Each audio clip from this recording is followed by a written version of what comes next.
Welcome to the Ignition News, your unfiltered, uncensored source for the actual truth in what is happening in the United States of America and around the world. We are not bought by the billionaires. We are here to be your source of truth in a time where truth matters more than it ever has. Be sure to follow along with your favorite platform on Spotify, Apple Podcasts, YouTube, or Substack. Let's get busy with the truth. Welcome to the Ignition News. Let's go.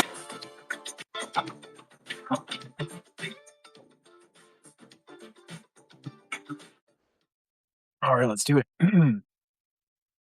Okay, we're going live in the studio now. Here we go. Get ready. Make sure we got a good connection. Yeah, we got a good connection. In 3, 2, and 1.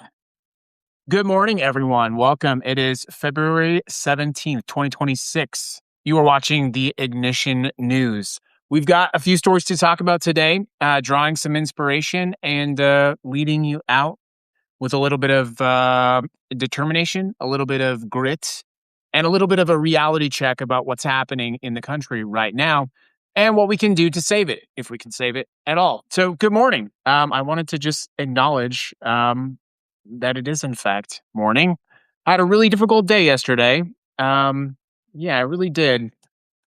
But I'm back. And I think it's a good reminder to pick yourself back up when you get a chance. Let's see. Let's find out. It's been a while since I've done fun facts about the day, so let me pull up some fun facts about today to get us started on the show. It feels like Monday to me because I took yesterday off, but it is in fact Tuesday. It is in fact Tuesday. So February 17th. I do want to start out the show by acknowledging that we have learned that Jesse Jackson passed away. We're going to talk about that on the show a little bit, and I think some lessons that we can learn from his passing as well. While I pull up the details on today, I got started at a different time today, so my script is not quite ready. So let's get into it. So obviously, the first story today that I want to talk about, Reverend Jesse Jackson died this morning. He was surrounded by his friends and family. At 84 years old, he had been battling a disease. And a rare neurological disorder on top of Parkinson's, which he had already been diagnosed with in 2017 when he let us know about that. And he passed away. And I'm not an expert here on Jesse Jackson's legacy. So I think it's a good reminder for us to take moments like this and reflect and understand that multiple people have been involved in the push of liberation. Speaking of push, I want to just give you a little bit of information in honor of the work that he did in American resistance. So I did do some research before the show this morning. He was born in Greenville, South Carolina in 1941. He was born in a version of America which was segregated at the time, where he was forced to sit in the back of buses, drink from separate water fountains, and attend an all-black school. He turned down a minor league baseball contract to continue his education, and he participated in sit-in demonstrations against the segregation as part of the Greenville 8. Then he left Chicago Theological Seminary, 3 classes short of his master's degree, to march with Martin Luther King. He was there that day on the balcony of the motel where King was murdered. He was 26 years old. And where most people would have been broken by that, Jesse Jackson got to work. Oh, interesting. We are learning from the past, are we not? He founded Operation Push, which is People United to Save Humanity, in 1971, focused on expanding economic opportunity for Black communities. He ran for president in 1984 and again in 1988, launching the National Rainbow Coalition. And here is something that the history books gloss over.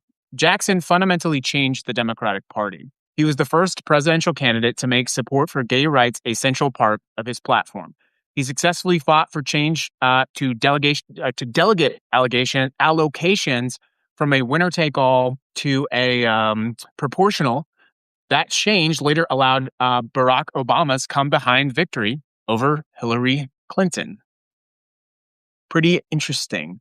Somebody quoted saying, "A Democratic Party that now represents a multicultural America and has someone like Kamala Harris as the former vice president and Obama as the former president began in many ways with those steps."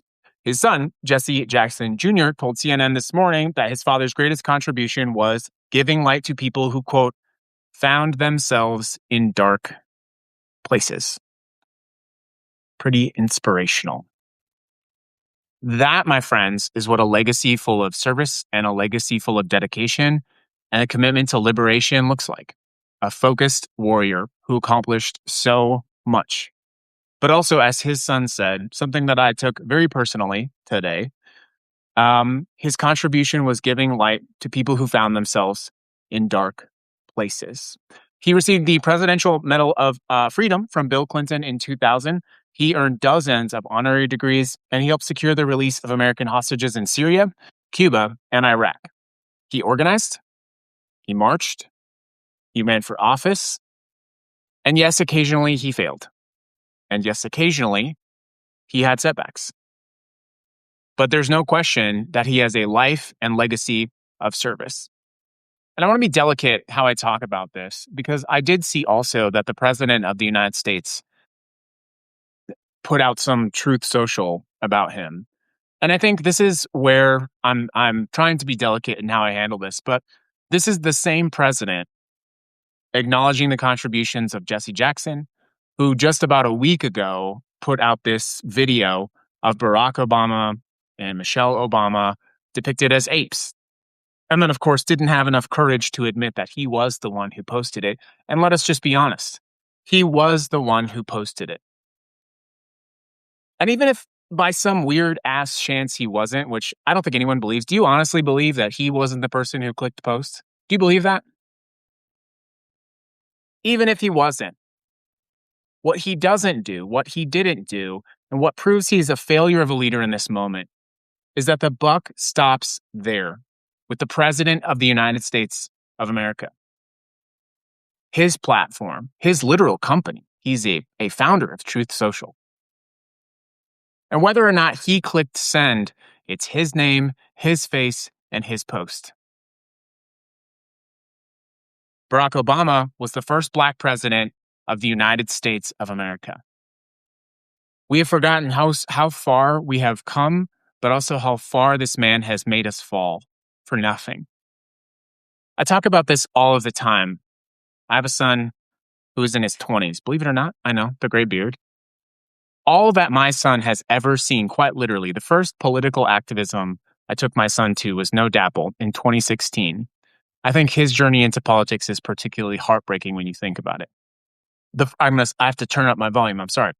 The first time that my son got involved in politics was when we went to No Dapple in 2016. And the first time he ever saw politics in real action was when we went to the state capitol to deliver a human rights violation to the governor of North Dakota, which, by the way, we did. We walked right into the office and we handed him a letter accusing the governor of North Dakota of human rights violations. As a small aside to that, by the way, that was on a Friday that we did that. By the Monday of the same week that we did that, so Friday, Saturday, Sunday, by that Monday, they had installed metal detectors and a full security guard in the North Dakota State Capitol. So whenever anyone tells you that one person cannot make a difference, I want to tell you that simply delivering a letter to a governor of North Dakota fundamentally shook them, obviously. One man and his son walked into the Capitol and delivered a letter. We didn't make any threats. We were not violent. But we put a letter on that man's desk. You are committing human rights violations. And by the next Monday, the entire building had metal detectors and more guards. And when we returned that Monday, by the way, my son's first action of witnessing political violence, when he was simply taking pictures of a North Dakota state trooper, I guess defending the Capitol against this 30-year-old man and his then girlfriend and 14-year-old son with a camera. I guess that was really scary to them. And when my son was taking a picture of that man, that trooper, he has a very great photo on his camera that he didn't realize at the time. But this state trooper advanced towards my 14-year-old son. And that was the first time I think my son realized that the state, the government, politics was not working for him, was indeed working against him, threatening violence against him in a moment of nonviolence.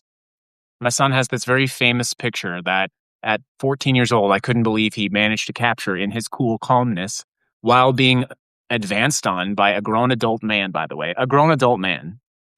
He has this beautiful picture of this cop with this angry, threatening face.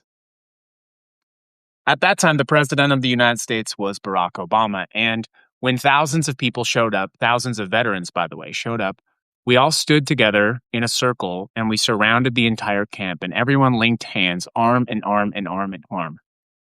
And the president of the United States at the time, Barack Obama, had to make a decision. Was he going to send the full force of the National Guard to descend on thousands of protesters, including hundreds, if not thousands, of military veterans, to defend the interests of a pipeline?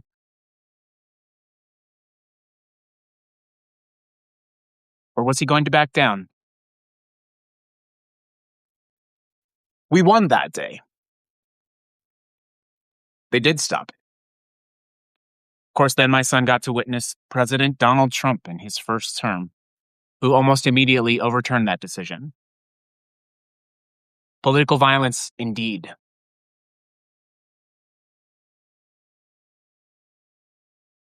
My point is, my son and millions of children his age, my younger son as well, all they've ever known is this president, this man, this person who sets no example other than shame, corruption, greed.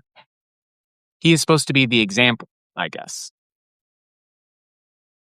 That's all they've ever known. So if you're a young adult in America at this time, and all you have ever known is this grifter, this con artist, this pedophile supporter, this credibly accused pedophile, how could you have any faith and hope in this process or this system? How could you have any faith that this was ever going to get better?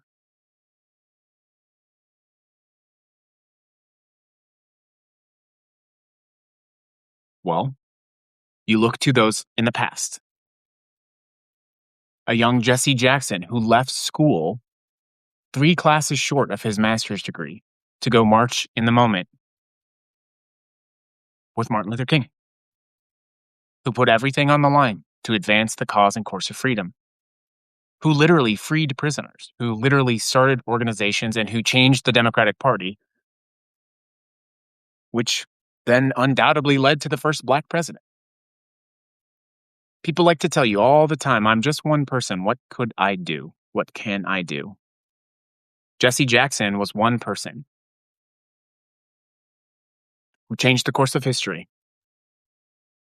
I hope I did okay in acknowledging his contributions.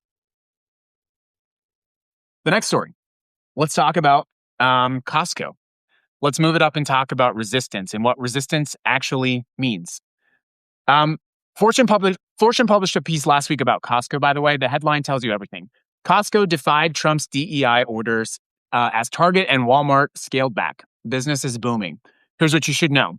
The day after Trump returned to the White House last January, he obviously signed a slew of executive orders decrying DEI. And by the way, DEI is just their way of, DEI to MAGA is just their way of saying the N-word without saying the N-word. I feel like everybody knows that, but not enough people acknowledge that. So anyway, the president signs all these DEI orders. Target bends the knee. Walmart bends the knee. And early last year, 2025, activists decided to launch the largest ever boycott against Target. And it was massively successful. And I don't know if you've been to a Target lately, but Target is feeling the effects of it. They've had to change their CEO. They face continuous quarter over quarter, week over week declines in same store sales. They are cutting back hours for their staff, which is something we'll talk about later, by the way.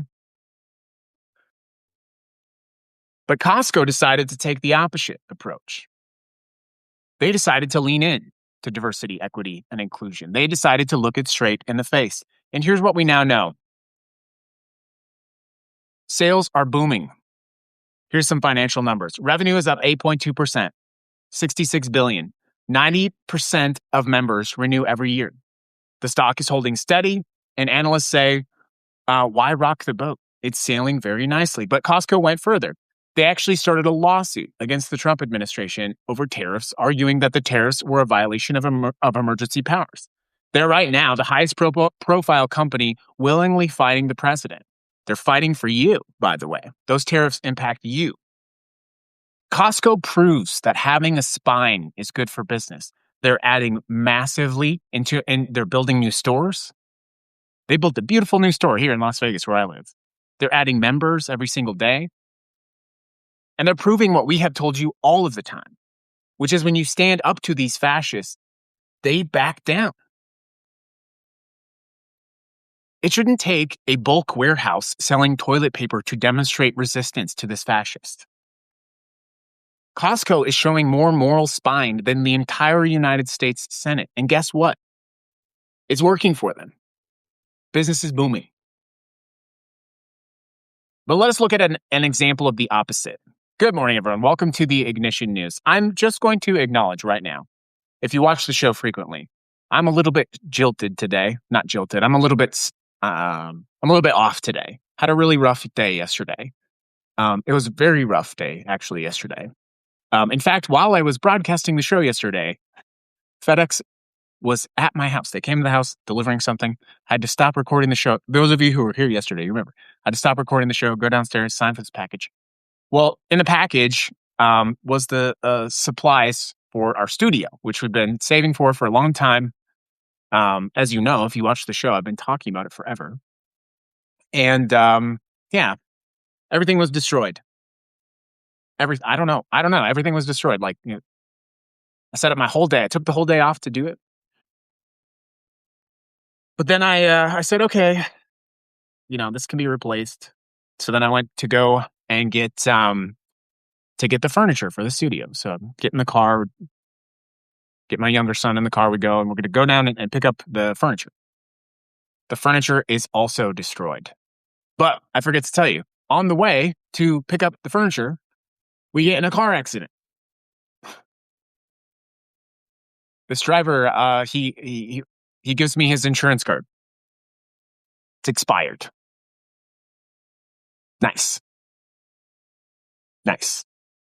And yes, we go to the to pick up the furniture, and the furniture is destroyed. I don't know how. The box is destroyed. There's like obviously a crack in it, and on the other piece, you're not going to believe this, but it was covered in jelly. I don't know how this happened.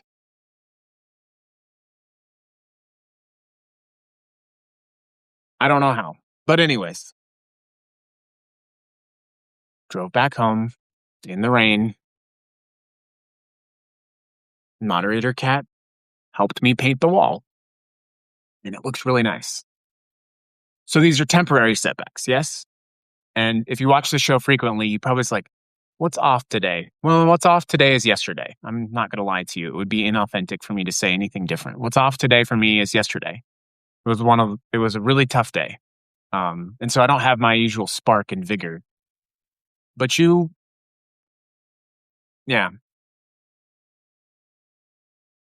you understand, yes? It's when we push forward in spite of the frustration, the pain, in spite of the kick in the ass, honestly. It's when we pick ourselves up, when we are less strong than we were yesterday. That is the true test. That is the true test. Let me tell you someone else who did that. Stephen Colbert. So literally just hours ago, Stephen Colbert was interviewing James Tallarico. And apparently, by the way, the whole episode is up on YouTube. But they were airing this episode with Tallarico. And Brendan Carr from the FCC sent a letter in January talking about basically going after their license, all this sort of thing. And Colbert was supposed to interview Tallarico, but the corporate cowards at CBS, which is Paramount, which is Larry Ellison, David Ellison, they forbade him from airing the interview. They did not let Stephen Colbert air the interview with Tallarico. And they cited equal opportunity or fair access, that rule, which, by the way, practically speaking, no company follows that anymore anyway, by the way. So obviously we know that CBS has fired Colbert. He's just riding out the rest of his contract. And he's interviewing the Senate candidate in Texas, Tallarico. And the corporate heads say, no, you can't air this interview. Think about that for a second. a Senate candidate in one of the most important Senate races in the history of Texas. Texas is a purple state, believe it or not. And the corporate head honchos at CES say, no, you can't hear this interview. They don't say, oh, get another candidate on, fair access, fair time. They just say, no, you can't do it. Can't put it on the air. But Stephen Colbert does the interview anyway, which is, by the way, a great 15-minute watch. Go watch it on YouTube. And he puts it on YouTube. So far, it has 2 million views, I think. It had 1.5 when I checked this month. So I'm guessing it has about 2 million so far. More people are probably going to see that interview with Tallarico than would ever have seen it at night. Many more people. Sort of the Barbra Streisand, the Streisand effect. The point being, even though Colbert has exacted an enormous toll, he's lost his show. He's riding out the remainder of his contract. Even though he's been kicked in the ass, kicked down, he still chooses to resist. He still chooses to use whatever part of his voice he can use to stand up against this administration. And say whatever you will about his career in the future, in history, people will look at people like Stephen Colbert and they will see them as great heroes in this time of our great peril. The FCC is being weaponized. A government agency is being weaponized in collusion with billionaires. And we have, I don't know.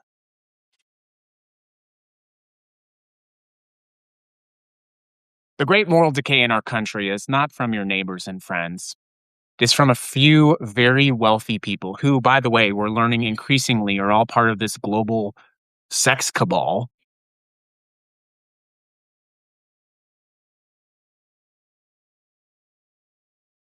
And they really don't care if we live or die, it seems. They really don't care that this system, this democracy, this faith and credit of the United States Constitution is the very thing that built their wealth. Our infrastructure, our education, our systems, our innovations. They just don't care. They're increasingly isolating themselves in their yachts, their islands. They have no idea the kinds of things that you struggle. The idea, for example, of how devastating it might be for your day to get in a car accident. How that will impact your life for the next 3 months, probably, right? I know a lot of you've had to deal with that. It's not the car accident that I got in, right? Everyone knows that. It's the fact that the next 3 months of my life are going to be disrupted by it. Insurance, going, fixing, doing this, my car, all this stuff, right? They have no idea. They have no idea. They have people that manage people that manage people that deal with those kinds of things. And when they tire of them, they fire them.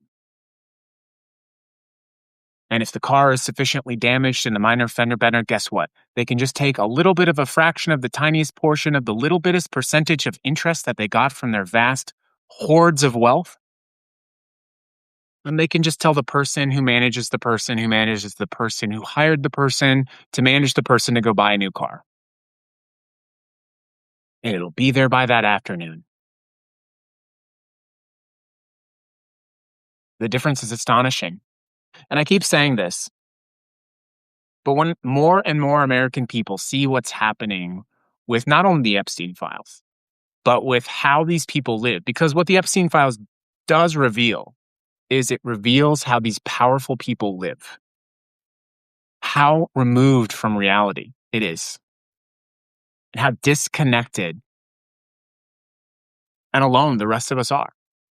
When people finally start seeing this, when they finally have the moral courage to digest it, the only option is revolution. It is the only option.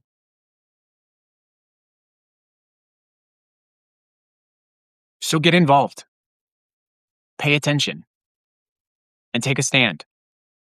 I do want to close out with one thing, which is James Tallarico. It is a great contrast and something that I want to share with you my thoughts on Mr. Tallarico. Obviously, you know that Tallarico is running against Jasmine Crockett. Jasmine Crockett is herself a political firebrand. I think she's got a lot of courage. She's insanely smart, and she has amazing energy. This is not a political endorsement, but it is a reality check.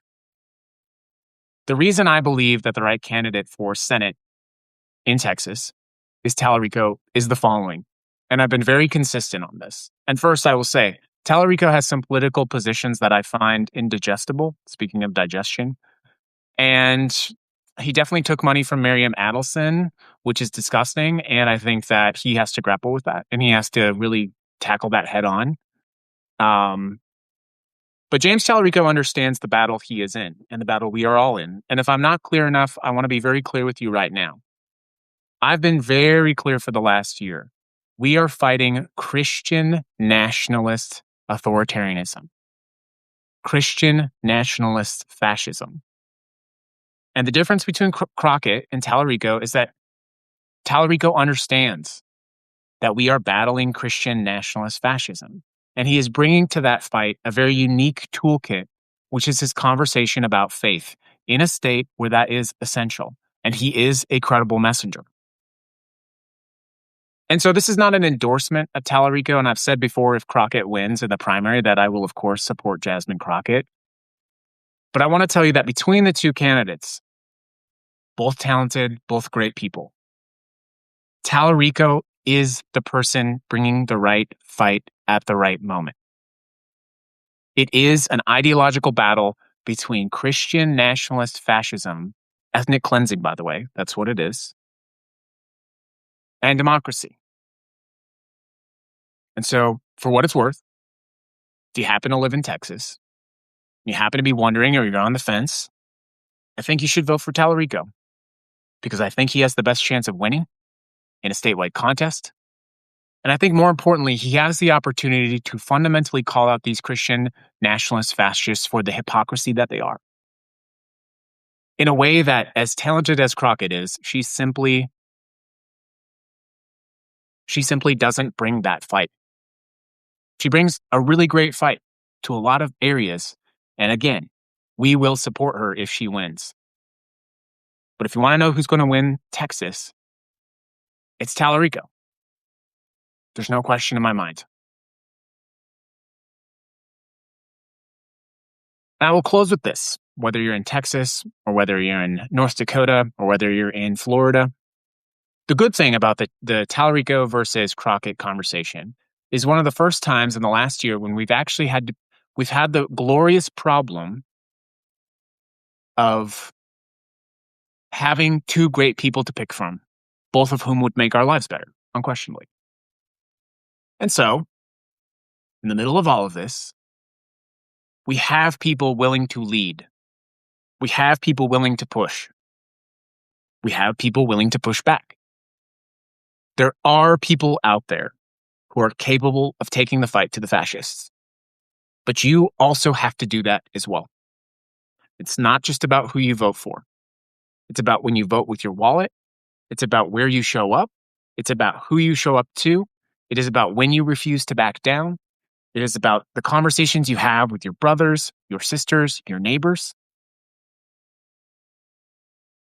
But most importantly, as I have learned brutally in the last 24 hours, we are going to get kicked down. Our faces are going to be put in the mud. What I had to deal with, just to be very honest with you, is nothing compared with what a lot of people have to deal with every single day. It just feels really heavy to me because it feels like I was on the precipice of accomplishing something that meant a lot to me. But that's the whole thing, isn't it? So many of us are so brutally removed from hope that we are so richly entitled to. And that is the thread. We have been constantly robbed, constantly affronted, and constantly had our opportunities stolen from us by an increasingly smaller and smaller group of people. And there are going to be days when it's really hard. And what they are counting on is they are counting on you to give up. They are counting on me to give up. And so on those days when you are kicked into the mud and when you get back up, you can't expect yourself to have the same energy, courage, and vigor as you did seconds before your face was in the mud. You just don't. This is what I'm struggling with today. I'm struggling with that realization in case you can't tell. I feel like you're watching it in real time. But it's by embracing that instead of running from that that you truly gain your power. As I shared last night, there's a Japanese proverb: fall down 7 times, get back up 8. I'm saying it wrong now, but we are going to be increasingly tested. And what is important is when we get pushed down, that we get back up.